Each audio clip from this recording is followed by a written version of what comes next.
Hi, I'm Christina, And I'm Matt. and this is New Ways Podcast.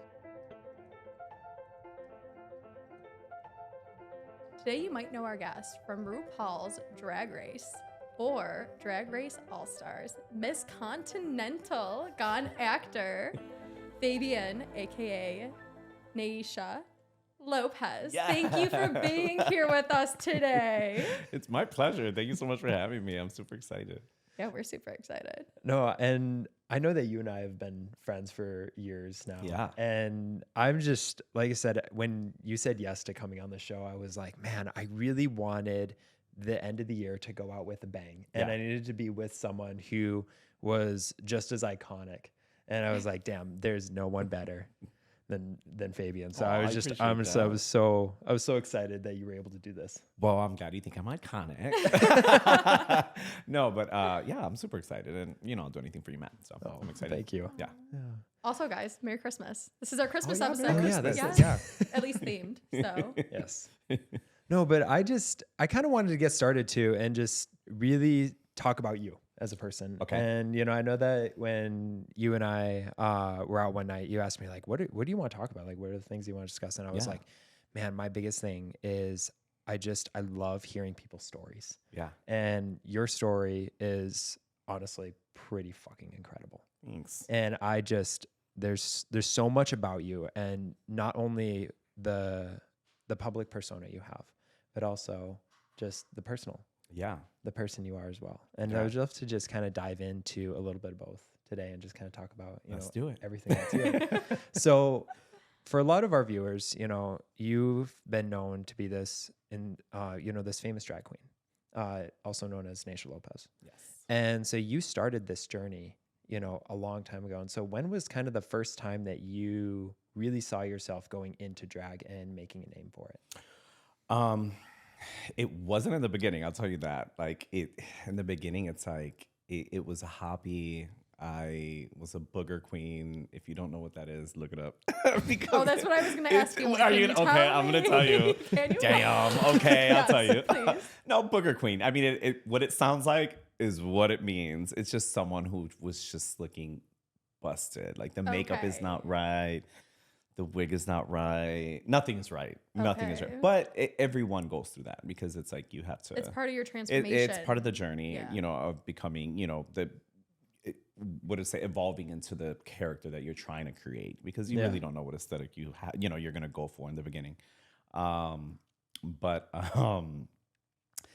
I started in an amateur contest, so I was not thinking this was going to go anywhere. This was just like for fun. And then someone did my makeup and I'm like, oh shit, this is what I look like.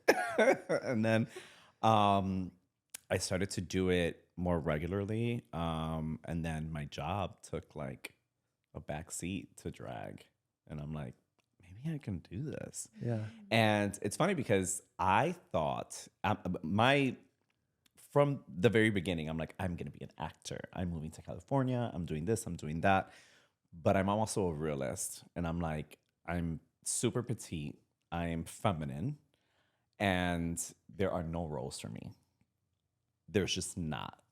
And so let's get there let's get to a place where I'm happy, entertaining, and doing the things that I love to do. Yeah. As close to acting as possible. You know what I mean? Mm-hmm. And that's what I went for. So it was drag. I was able to embrace my femininity. I was able to take the petite, all those advantages, I guess you can say, I would have in drag, right? Yeah. And then my skill set. I went to cosmetology school. Makeup artist for MAC for years. Oh, wow. So I took all these different skill sets, and a dancer. So I took all these skill sets and put them into one, and that's where I was like, okay, I can do something with this. And incredible. that's drag. Yeah. From that, I have so many questions. I feel like I want to ask you. Actually, there's so many directions. First, I kind of want to start off with, how did you personally, like, what was going through your mind the first day you picked up makeup and you're like, I think I kind of want to try this? What inspired you to actually get into it and start embracing that side of you in a way? Yeah. Well, first off, for me, I grew up with I come from a divorced, household where I was raised with women. I have a little sister. I have an older sister. All my cousins, a lot of them are divorced. Some of my aunts, never married or widowed, but excuse me, but it was a lot of very strong, independent women. For me, I associate strength and power with femininity, where people look at femininity as a weakness. At least that's what we're told or taught, especially in the gay community. Yeah. I looked at it as a strength. It's a way to be authentic. You're being yourself. And to be feminine with makeup and hair and drag, it was just like, I felt empowered. So I'm like, why the hell not? It wasn't easy, and you wear makeup. So that doing other people's makeup and doing your makeup is not the same. You know what I mean? Not. Surprisingly though, I have 3 sisters and I was the one like, let me do your hair, let me do Oh, your okay. makeup. Yeah. I love it. Like it's not the same though. You are But it's correct. not the same. No. Because it's like you either learn one like stronger than the other. You know what I mean? Yeah. You're like, I can do anything on you, but I can't do that shit on me. You know what I mean? So it's kind of, it's one or the other. So which one were you then? Oh, I couldn't on myself. No. I could do anything on someone else. Oh my gosh, anything. But I had the challenge doing it on my on myself. Why is that? I had to work at it. Well, I feel like just the technique is a little bit, different. You kind of tackle it a little bit different. like, I'm not sure. It's just. Are you more like conscious and aware of when you're putting it on yourself versus when you're doing it to No, someone else? I think it's just too with like position. Like someone is in front of you have and full you're range here, of your wrists. and you're and you're and here. you can see the different angles and there's no shadow. You see it bright in the light. Yeah, I got I put a sponge on someone's face and rest my hand, on a cheek and can do, sketch and draw and do, you know what I mean? Create and break and all that. When you're doing it on your own, you have no support.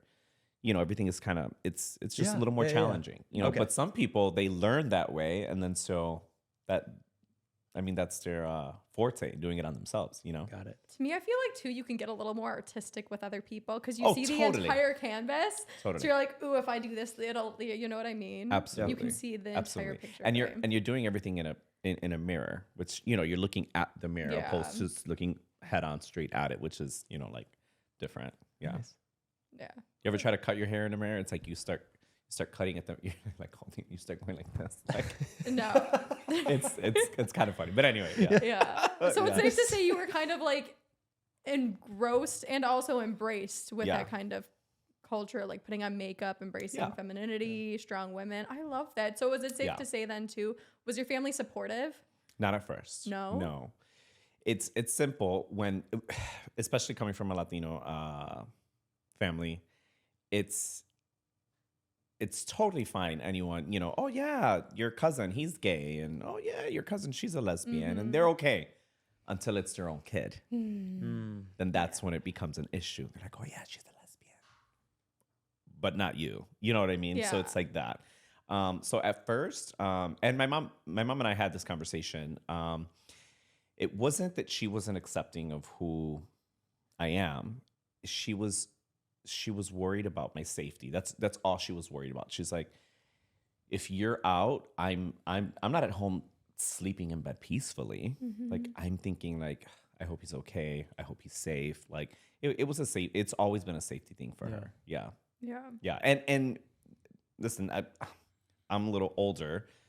HIV and AIDS, which is a huge stigma in the 80s, trickled into the 90s, into early 2000s. And that's when, we're talking about me being a teenager and going into high school where there was no PrEP, so it wasn't just safety, like me walking down the street and, someone jumping me. It was, a lot of heterosexual norms, cisgender, whatever we want to call them. Don't start canceling me. I'm trying to say all of them.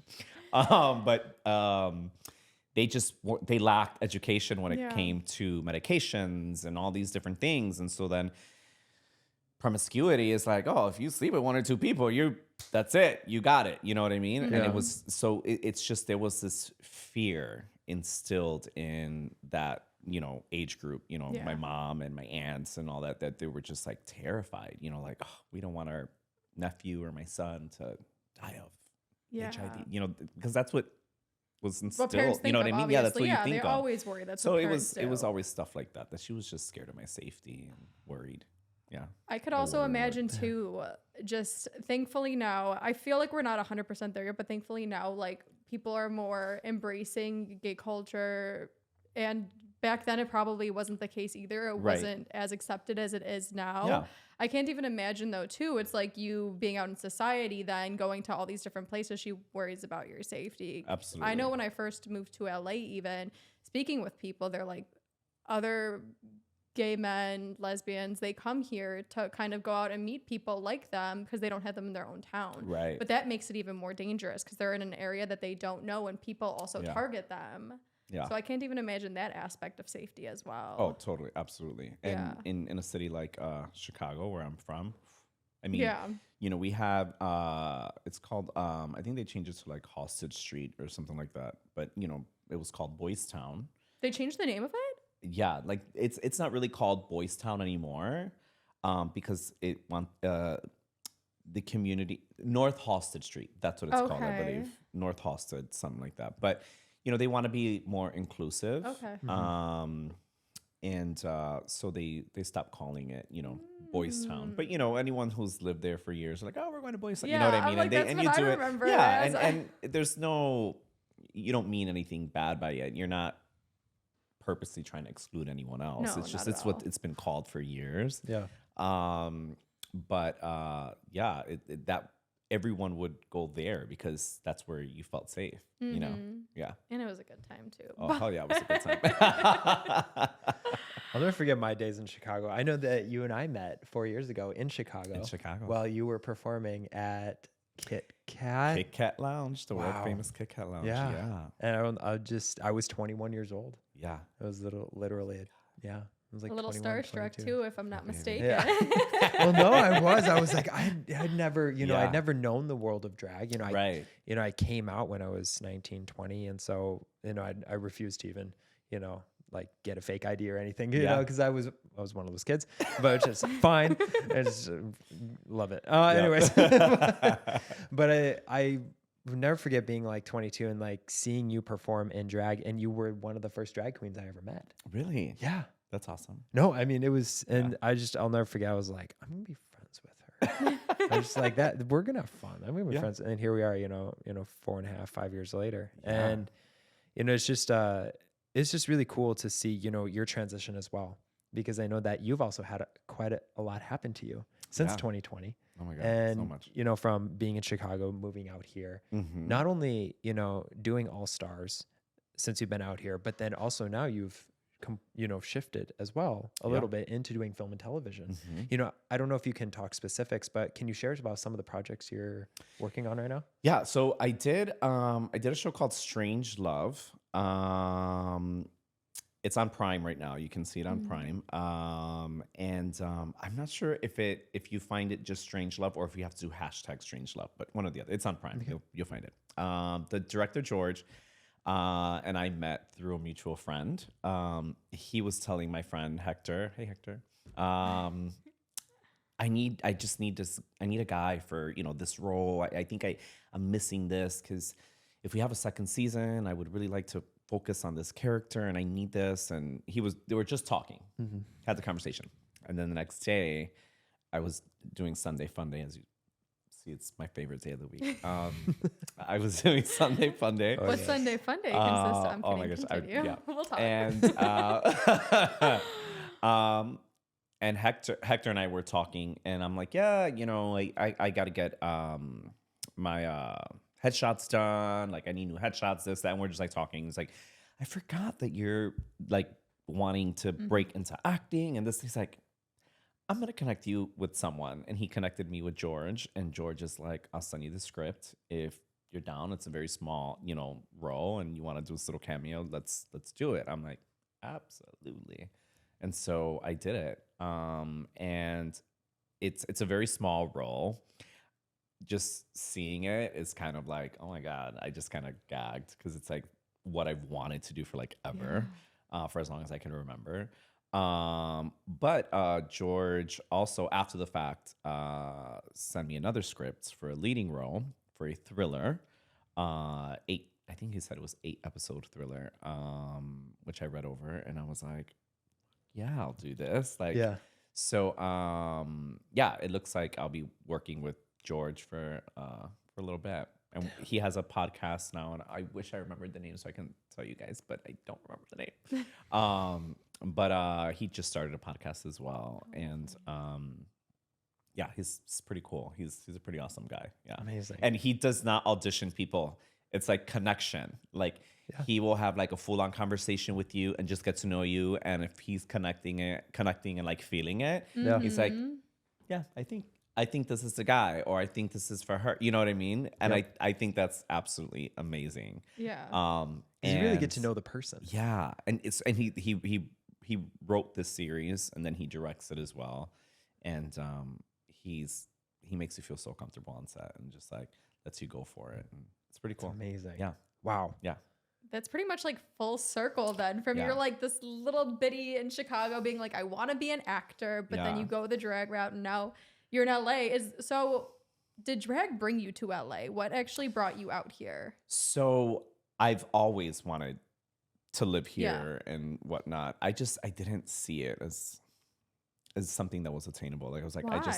I just didn't see it. I was like, I don't think it's gonna happen for me. I like, love a limiting belief. Tell me yeah, you don't I know. was just, yeah. I just didn't. I was like, is this gonna happen? You know what I mean? It's just like It seemed too out of reach, too yes. And so far, I've never been so far from my family. Yeah. And I'm just like, would I even do this like by myself? You know?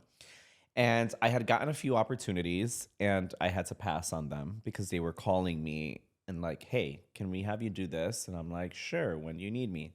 Tomorrow. I'm like, I'm in Chicago. I can't be in LA like tomorrow. And so it was my mom actually that said, well, when are you going to get tired of saying no to all these opportunities? Like you keep saying no because you're not there. Why don't you just go there? And I'm like, are you sure about that? You know, because anytime I would mention me moving to LA, she's like, what? No. Yeah. You know? And then I said, you know what? You're right. I'm gonna do it. I'm gonna move. And that was in like June or July. And in 6 months I was here. Yeah, I was like, okay, I'm gonna do it. It wasn't your first time in LA though, was it? No. I used to come here and perform all the time, and which is why I was getting all these opportunities too. I would come here and I would perform at different bars, and I would be here for like a week or so, 2 weeks. Yeah. And then they're like, "Oh my God, we just saw Naysha. She'd be great for this. Why don't you call her?" And then they would call me, and then I'm like, "I'm not." They love you. Yeah. I was gonna say, and you That's spent. what it seems like. Yeah. And you spent a lot of time out here because you filmed RuPaul's Drag Race season 8. Yes. Yeah. So after Drag Race, I filmed Drag Race here. And then after Drag Race, I had a lot of work here and I had to keep coming back and forth. Yeah. And I fell in love with the city too. I was just like, oh, I love it here. The weather, sunny every day. I love it. Especially coming from Chicago. Oh, yeah. Yeah. Absolutely. Yeah. So, yeah. And then I just finally said, okay, enough's enough. I'm just going to do it.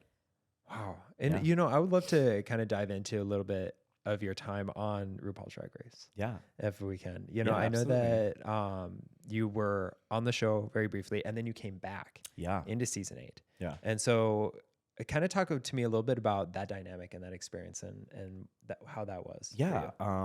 You know, Drag Race is it was an experience. It was just like a roller coaster. It's like America's Next Top Model. Okay, that was one of my favorite shows. With acting challenges, photo shoots. Okay. Runway challenges every week. Makeup, hair. How'd you score everything. That role then? Like getting on there? You have to audition. Okay. Like you have to send in a tape. Yeah, you have to send in a tape. And you know they call you and you go through this gruesome interview process. And then, you know, you make it, they let you know, and then they tell you they give you a list of all kinds of drag that they want you to bring, and then you compete. You have all these different like challenges, and it is not easy. It's not easy. It's something that's really, really hard to do. because you're under a lot of pressure. You don't want to get eliminated. Mm-hmm. Some people work well under pressure, some don't. I had fun doing it, but I am a perfectionist. Yeah. I just want to do everything so perfect, and Drag Race is not about perfection. You know, they like rough around the edges. They like funny. They want you to make the mistakes. They want you to fall. They want you to do all those things because at the end of the day, it's a reality television show. Yeah. So it's a TV show with a competition. Okay. So that takes precedent. You know what I mean? So Yeah. you got to watch some good TV. I mean, if you go on there and you're flawless every single time, perfection isn't always the most entertaining. You know what I mean? Not, yeah, but it's also not really that realistic either because you're hiding a part of yourself in that perfectionism. Correct. Yeah. And even when being perfect, they will try to like break you down and be like, well, who's the real you? You know what I mean? Really? And that's happened on the show too with different, girls on the show where they're like, we feel like there's a wall, you know what I mean? And it happens. Girls are like, I want you to know me as an entertainer, but you don't need to know who I am, Yeah. Is that how you are, do you think? Do you think you use that as like a persona to get away from Fabian? I always think that Naysha is an extension of Okay. who I am, an exaggerated extension of who I am. You know what I mean? Yeah. Because I'm not. I wouldn't say that I'm that much of an extrovert as I am when I'm in drag. I don't use it to hide who I am. I use it to kind of just like do more, I guess. Let out that you know other what I mean? side of you, Yeah, yeah. absolutely. Just, like an alter ego, and have fun with it. Yeah. But I wouldn't say that I'm not like, you can't get to know me. You know what I mean? Yeah. But I will say that anyone who does know me can really see like the difference. Like, Yeah. oh, okay, I get it. Like when you're in kind of character and when you're not. Absolutely. Yeah. Also, too, in regards to perfectionism, because you brought that up, I'd love to talk a little bit about sort of the external validation. Mm-hmm. And so that is a huge thing that's on the show. Yeah. Right? Is having like not only the validation for the judges, but also the other girls, and then also, America in a way. Oh, totally. How do you deal with sort of external validation and also external criticism on that level? So, it sounds simple and like I don't. Yeah. That's what I do. I don't because if I do or I try to, I will drive myself crazy.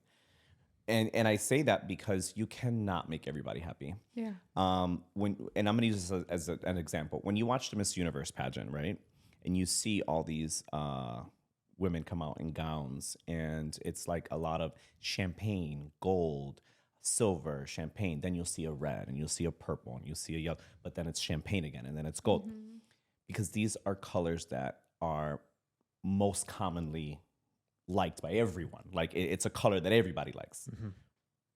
But when you come out in a red gown, there's a possibility that out of those 8 judges, one is going to say, I hate red. You see what I mean? Yeah. So what you do is when you're competing, you compromise who you are artistically because you try to make every single one of them happy. So what you do the silver, the gold, because there's 2 people out there that hate yellow, and yellow's my favorite color. You get what I'm saying? Yeah. So it's like, well, I can't do that. I can't be myself because so I can't sit here and think about what everyone is going to think or how they're going to criticize it. Yeah. Because then it's going to mess with my artistic integrity. I'm not really being myself. So I can't think about that. And it was my biggest problem when I competed. It's all I thought about. In the beginning, I'm like, what are they going to think? What are they going to do? I'm going to wear the silver gown. You see what I mean? It was just like, ugh. Wait, so how'd you get over that then? If you said it was your biggest thing in the beginning, what got you to the point where you're like, you know what? I'm done. I'm going to be me, and I don't really care what everybody else wants. Yeah, it's growth. Like I had in order for me to grow and be happy, I felt like I had to shut it all off. Yeah. I just had to shut it off. I can't let your opinion about me manipulate my actions. Yeah. And it's like using words like that too. Like, I feel like that's like you want me to be a certain kind of way. You're literally manipulating my actions because you're like, don't wear that. I don't like that. That's not, why aren't you funnier? Or why aren't you that? You know what I mean? Yeah. And it's like another thing, like my makeup is I do beauty makeup. You know, it's in comparison to other drag queens, it's very minimal. And some people would critique and say, oh, like, what's wrong with her? Like, why is she wearing more? And they wouldn't understand that in saying those things like that, you're trying to make me be someone that I'm not. You know what I mean? They weren't going into the show embracing all drag. It was like, well, this is my idea of drag, and anything else is just like not valid. You know what I mean? Why do you think that is? I don't know. I think it happens with everything. It does. But that's why I'm like, why? It becomes, it's because it's like popular opinion. You know what I mean? Do you like, think maybe it's unvalidating then to the people who are doing the thing that everyone else does? Then they're like, oh, Yeah. I've been following the crowd my entire time, and this person's standing on their own, and I actually could have done that, but shit. So I want them to follow me also. Yeah. I mean, it could be. Yeah. I mean, because it can go both ways. Yeah. Because you can sit here and say, everyone can sit here and say, oh my God, they look gorgeous in the gold and the silvers and the whatever. And then this one comes out in the red, and then I hate red, but I'm applauding the fact that she's the only one that came out in the red. Yeah, you're right. Yeah. You know what I mean? Yeah. So it can really go both ways. But I feel that with this, because it's a gay show, it's a queer show, it's like popularity. You know what I mean? Like, it's like what's more common, what's more popular. And so the show has, there's certain girls that have won the show and have been really successful on the show. And I feel like that's become like the kind of standard, you know what I mean? Or the expectation. Yeah. And people forget that drag is self-expression. It's individuality. There's so many drag queens now that are like, you can say she looks like her and she looks like her and she looks like her. And you can call it inspiration, or you can just say you're trying to look like that drag queen. And that's not where drag originated from. Like, that's not why we would dress up. We felt, at least for me, empowered, and there were certain things that we liked that made us unique. And that's what drag is. You know what I mean? Yeah. So I feel like, the audience at home needs to go back to being like, okay, I get it. That's her gig. Yeah.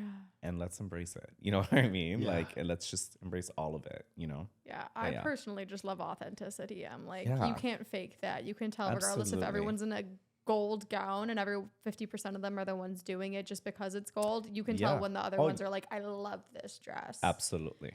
Yeah. Yeah. I wish that like people at home didn't have their own internal dialogue and opinions, but that's a whole nother road that we can go down. Yeah. So, Absolutely. do you mind me asking you then, like, from the show, what's your high and your low? What was your favorite thing, and what was something where you're like, oh, no, thank you? So I loved meeting the cast, the crew, everyone that goes into creating this beautiful show. I mean, I love, to me, that's the high.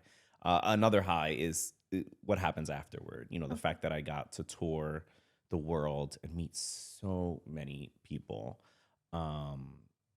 create so many relationships, professional and personal. That's definitely, my high. I've said this before. The low is, the criticism that came with it at the time. I'm in a place right now where I'm okay with getting eliminated and everything that happened on the show. But I needed to take like my own time and do my own healing, so to speak, to get there. And sometimes I would, lash out. I have a show, and I have a platform, and I have a microphone all the time, and I would be completely honest. And there were times that I would say things that were not the greatest about the show. Was it a part of my healing process, my healing journey? I think so. I'm not someone that keeps everything bottled up inside. You know what I mean? I like to communicate.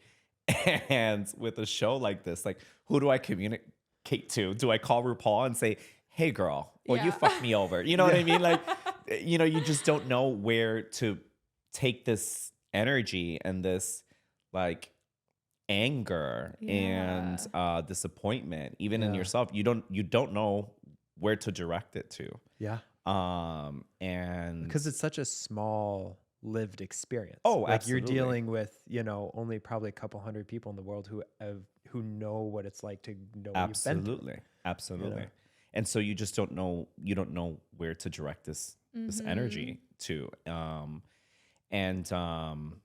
But you know, I got to a place where I'm completely happy with my experience.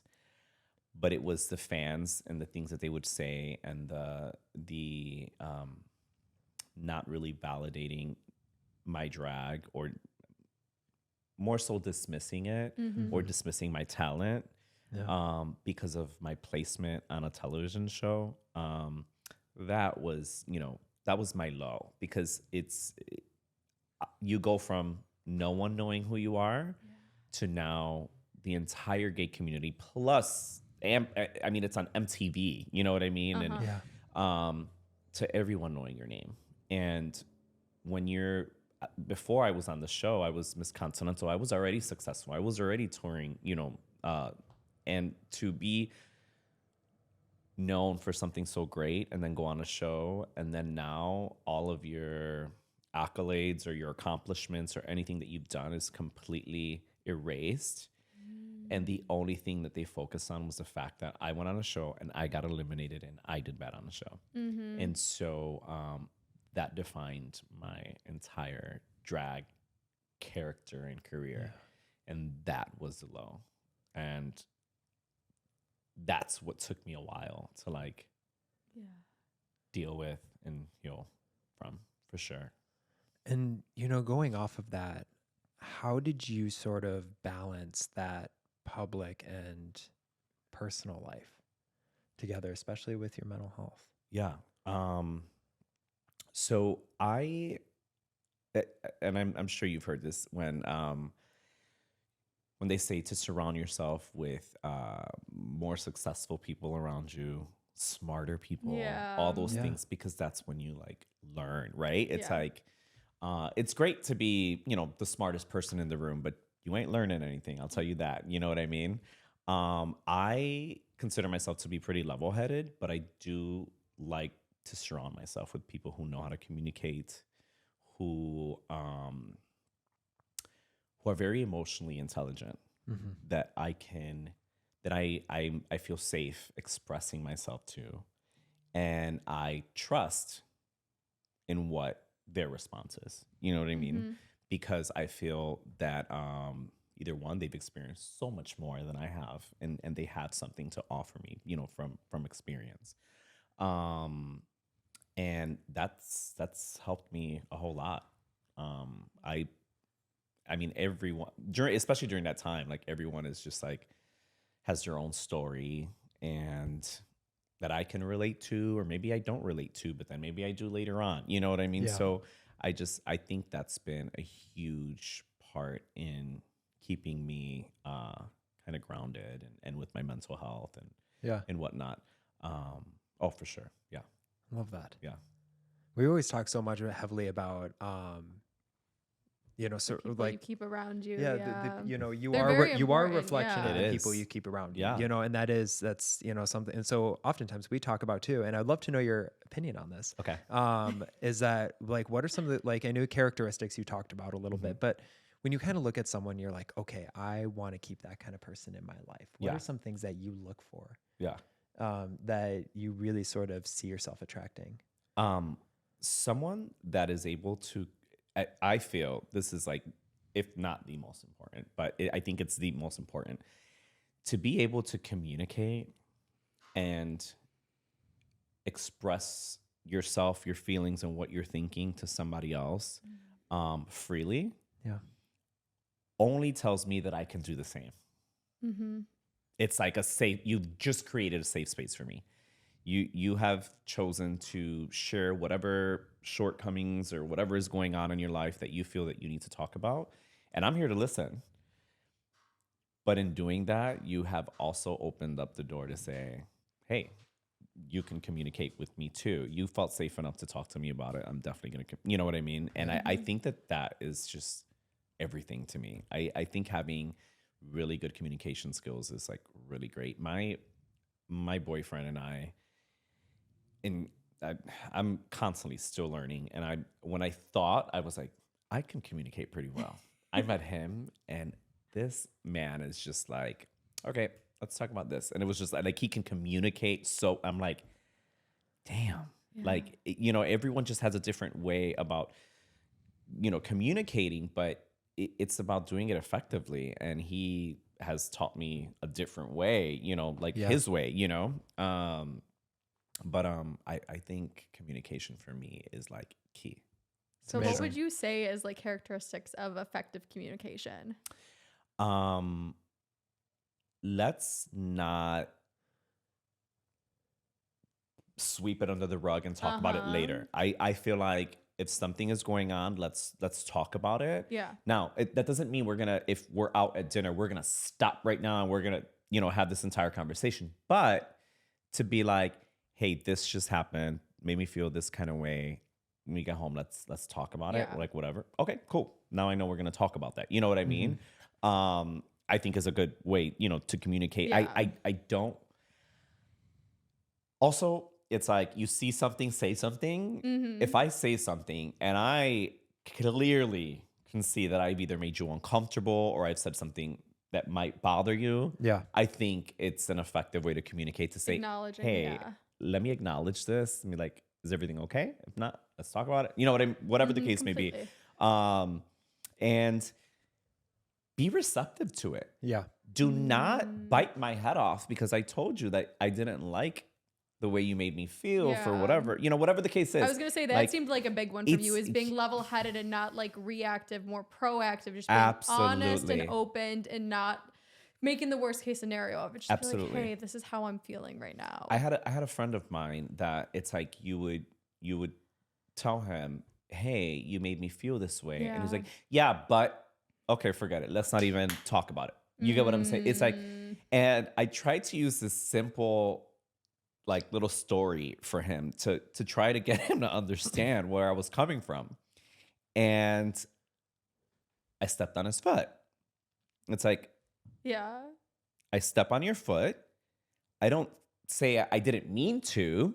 I say, I'm sorry. Because at the end of the day, I still stepped on your foot, right? Yeah. So it's like, what I'm trying to tell you is you made me feel a certain kind of way, whether you intended to or not. You made me feel a certain way. Walking down the street, whether I intended to or not, I stepped on you. So what I'm going to do naturally is apologize. So why don't you receive what I'm like trying to talk to you about rather than like get so defensive? Oh no, it's because that.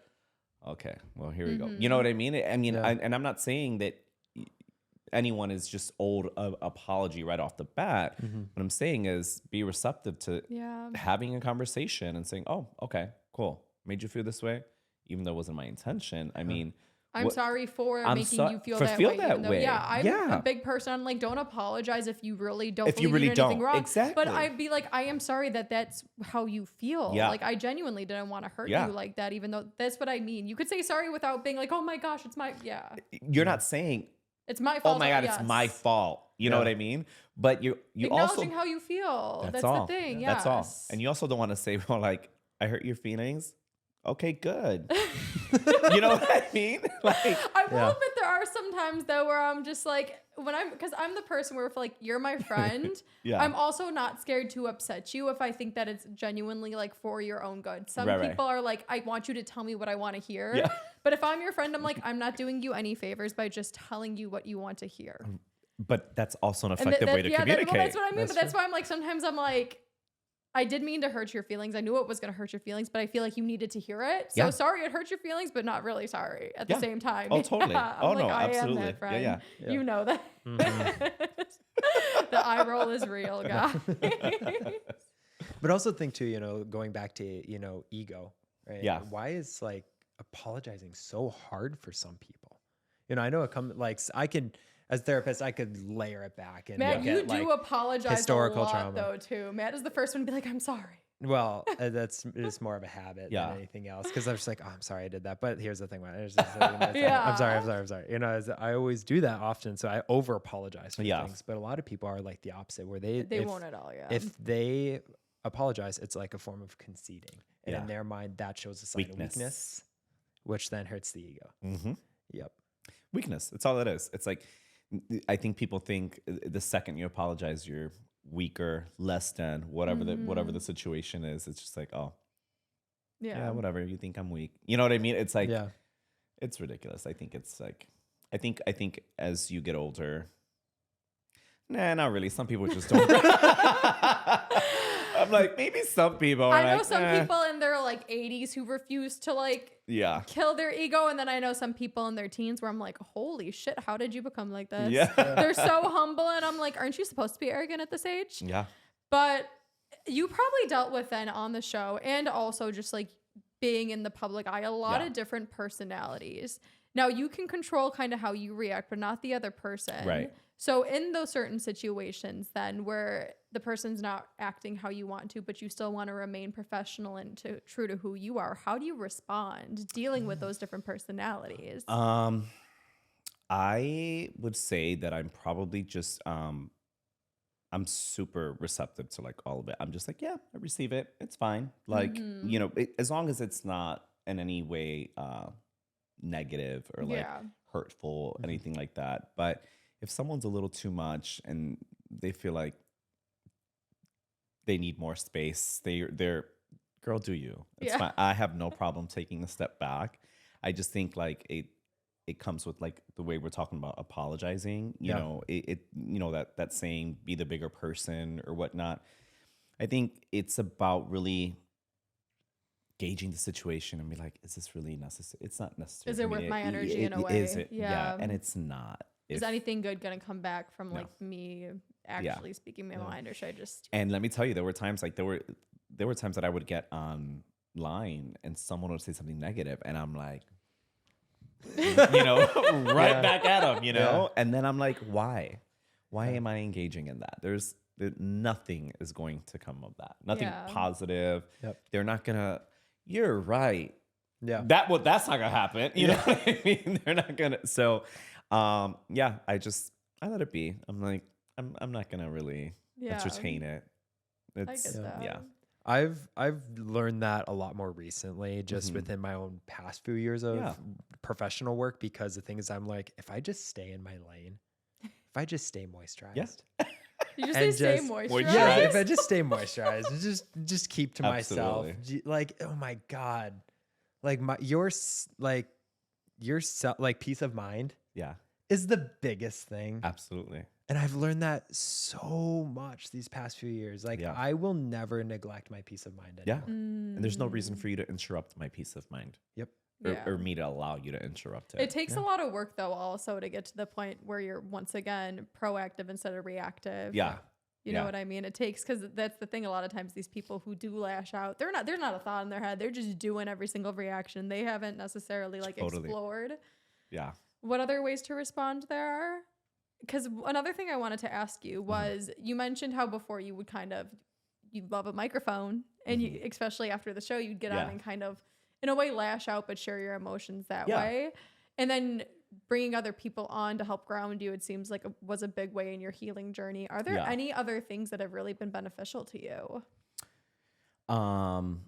As far as like healing, I and guess doing so. that kind of stuff, Being able to be the amazing person sitting here with us today, level-headed, respectful, like going with the flow, faith in himself. I would have to. There's one thing that I do, and this is just for. I want to know. I mean, it's not the biggest thing. It's kind of silly. I love silly things, but it's really effective for me because I have a social battery. And that battery will get really low. And for me to kind of recharge and deal and whatnot. And in the case that you're asking me, get closer to that healing and just be in a better, more positive place. I love, first of all, me and my boyfriend, date night, love. But I do not mind a date night by myself. Okay. Which means I will find a stunning menu restaurant. I'm not talking about going to Tender Greens. Like that's not what I'm talking about. I'm talking about you're gonna wine and dine yourself. You're gonna go wine and dine yourself. And I am gonna focus on everything I have opposed to what I don't have. I'm going to reflect. I'm going to take myself to a happier place, if you will. But it's a way kind of like taking the situation that isn't really real. Like you're talking shit online. That's not real. Or like you know what I mean? Like no, TV show was in the past. It doesn't exist anymore. Doesn't exist. No, it's not in this moment right now. Your moment is this amazing meal with your amazing self. Absolutely.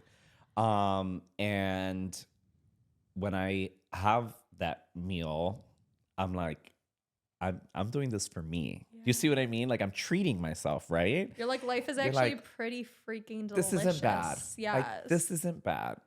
You can talk shit all you want because I'm in a great place. Do you know what I mean? Yeah. And it's one of my favorite things to do. Why do you think that's silly? That's great. I mean, because I'm literally like by myself. So I'm always like, I always think it's just silly. You know what I mean? Because it's just like, I don't know. I mean, that's so therapeutic. But I'm telling you, I will go have dinner, have a great dinner, and like have a glass of wine. And then when I'm done, I feel so recharged. Yeah. And I'm so excited for whatever is coming up. You know what I mean? I get excited again, you know? And yeah, I mean, I try to do it, as much as I can. That when I feel I need it, you know what I mean? Yeah. But like I said, it's not just any restaurant. You gotta like find somewhere like, ooh, I want to treat myself here. Yeah. You know what I mean? What's like your top 3 places that you would recommend self-treating? Okay. In LA. That's like, I'm going to treat myself 3 times I this mean, week. I know. I want to know where. I will tell you. I mean, okay. Yeah. Everywhere that I've gone by myself, I'll tell you where. I've gone to Boa. You've been to Boa? Oh, yeah. Okay, love Boa. Catch steak though. I like both of them, but catch steak, amazing. Okay. All right. And what's the other one? Boa, catch seafood is good too. Oh, Tao. Tao? Yeah. All right. Tao. I love Tao because it's so grand. It is. It's so grand. You go in there and that thing is enormous. Like everything is just so gorgeous in there. I'm just like, I love Tao. And I'll go by myself. No problem. I love that. Yeah. I want to start doing that. Yeah. I do that all the time, just in different context though. I do like me days. And instead of being in a restaurant, because like that's, you know what I mean? Like fine dining yourself, that's you. Me is like, I'm going to the most amazing mountain-esque view, beach view I can find, turning my phone off, hopefully somewhere without cell service, to be honest with you. And just like being by myself and breathing slow, meditating, reading a book, listening to music. And to me, I'm just like, bye, I'm removing myself from this world and I'm going to my own. Yeah.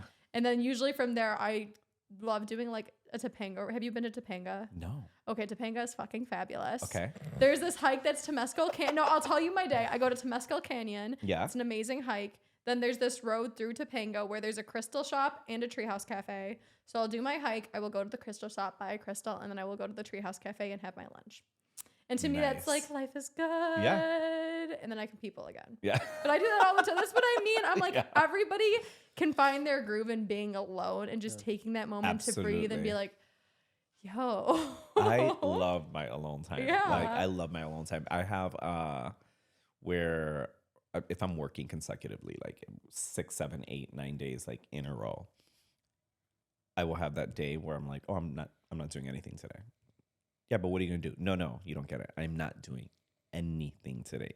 My to-do list is do nothing. It's to do whatever you want to do. Period. Yep. So I will be at home. Do I want to cook breakfast? Sure. Do I want to binge a show? I can. Do I want to go hit up Runyon? I could do that too. Like whatever I want. You know what I mean? It's not like planned, or I got to do this, I got to do that, or like, oh, Why do you think people don't do that more often? I think it's because they think you don't do anything and you're lazy.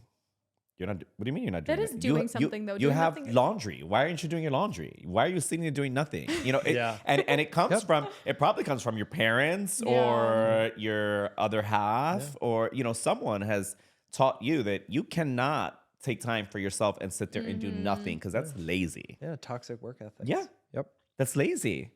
No, I actually need a minute. I'm gonna need a minute. Yeah. It's something that I really struggled with that my therapist helped me through so much was like the difference between contentment and complacency. I used to think if I wasn't always moving and always trying to like reach a goal or accomplishing something, then like I didn't exist. Like I wasn't doing my part in the world. I wasn't necessarily like a valuable person. But I'm like, dude, I'm not valuable unless I take time for myself because I can do so much more work when I come back than if I was constantly just burning myself out. Yeah. Yeah. Absolutely. I'm no good to anyone if I'm burned out. No. But I get that. Matt, what's your thing you love to do? What? Oh, my thing is, I was just thinking about burnout. I'm like, oh, I feel that.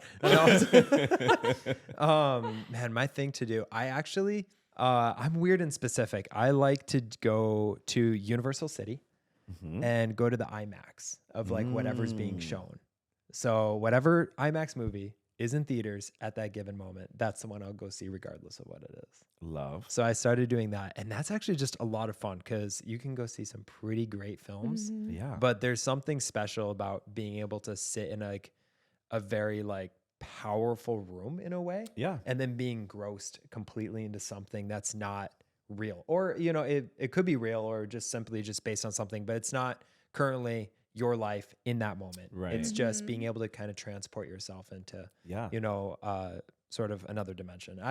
There's something about that that I just really, really love. Because it's just like, I guess it's dissociation, but it's great. Yeah, but it recharges you. That's the point of it. Yeah. So I kind of want to go full circle a little bit right now. And I remember you saying something, and I want to know your opinion on it now. When we were talking about the show, you were like, when you were on the show, it seems like that's all anybody like knows me for now. Yeah. Do you still feel that way right now?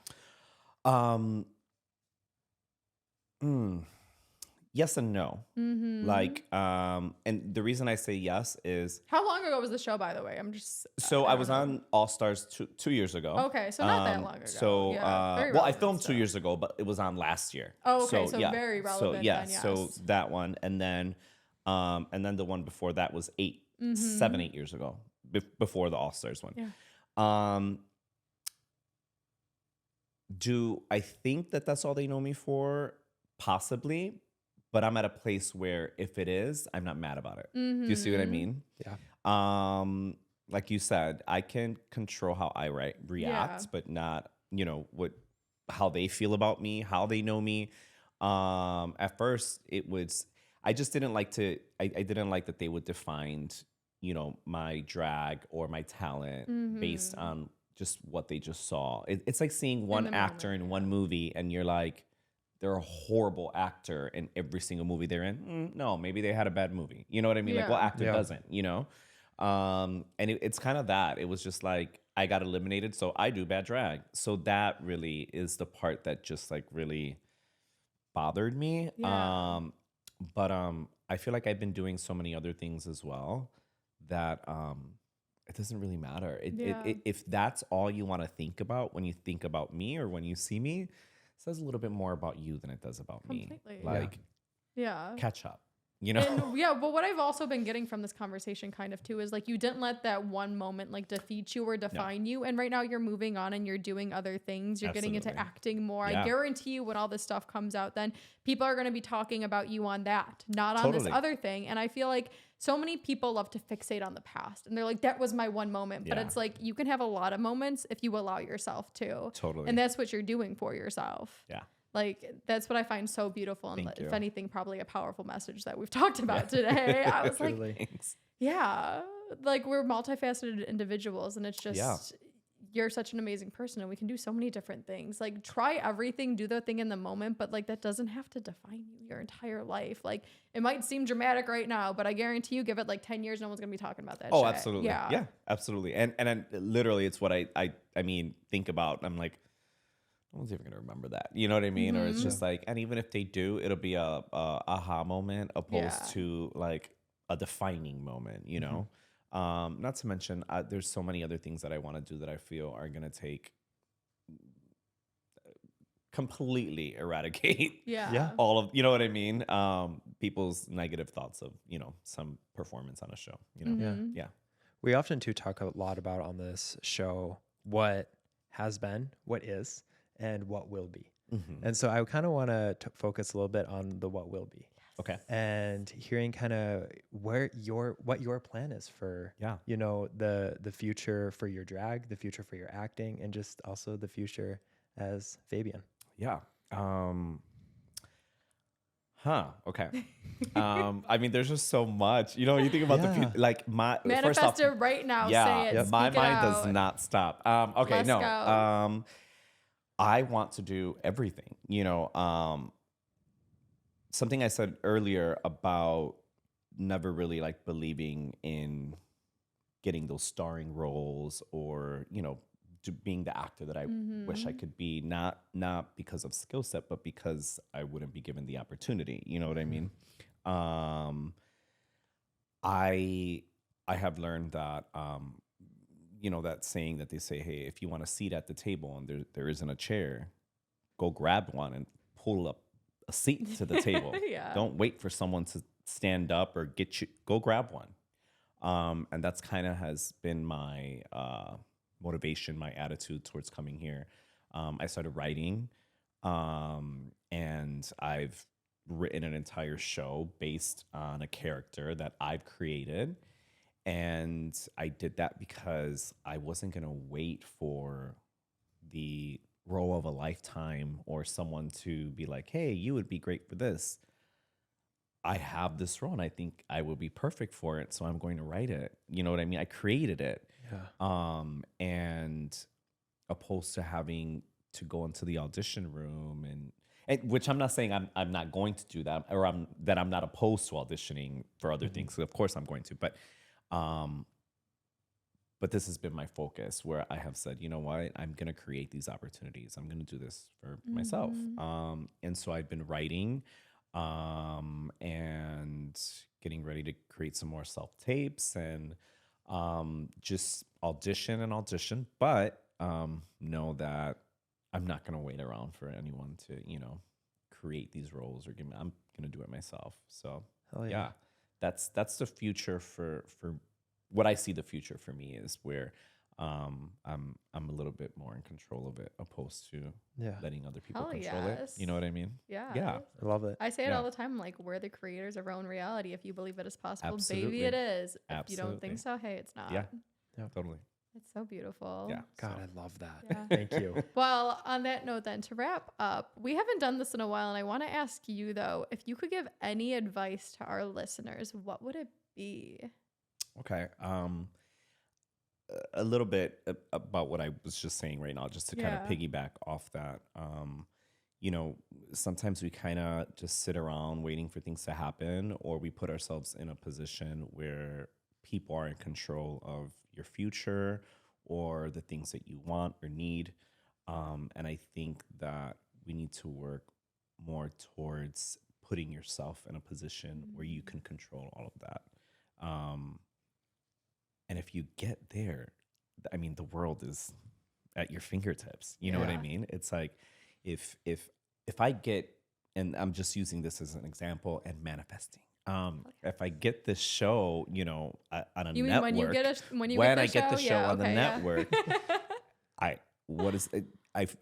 written this. I get it on the network. That means I have the starring role.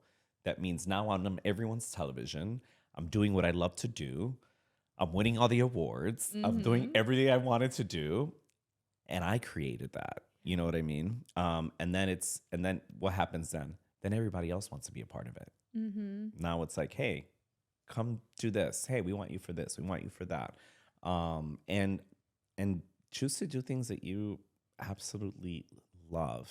Above all, I think when you are in love with what it is that you're doing and you're giving out to the world, it's really some cool things that cool product. You know what I mean? Yeah. Because you love it.